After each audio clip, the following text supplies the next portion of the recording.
पीडित महिलेने सुशील कराड वगैरे तिघांविरुद्ध पोलिसांकडे एक तक्रारी अर्ज दाखल केलेला होता।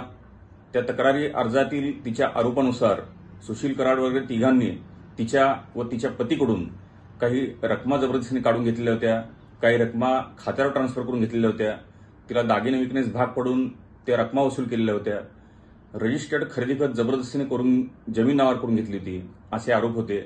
त्याचप्रमाणे पॉक्सो कायद्याअंतर्गत काही आरोप करण्यात आलेले होते। तिने दिलेला तक्रारी अर्ज पोलीस महासंचालकांनी बीड पोलिसांकडे चौकशीसाठी पाठवलेला होता। बीड पोलिसांनी चौकशी पूर्ण करून कोणताही गुन्हा घडलेला नाही असा अहवाल तयार केलेला होता।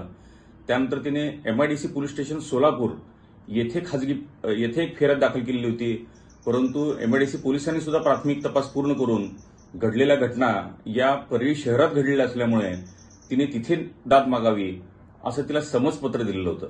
त्यामुळे त्याविरुद्ध तिने सोलापूर येथील सत्र न्यायालयामध्ये खाजगी फिर्याद दाखल केलेली होती।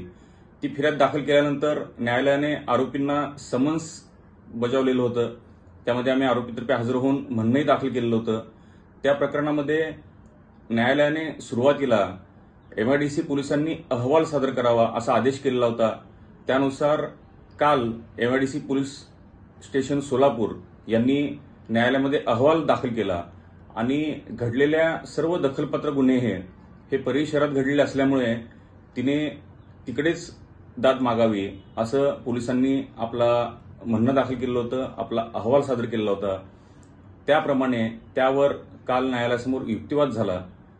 न्यायालयाने आज त्याचा निकाल दिलेला असून त्या निकालाप्रमाणे घडलेले सर्व दखलपात्र गुन्हे हे परळी शहरात घडलेले आहेत।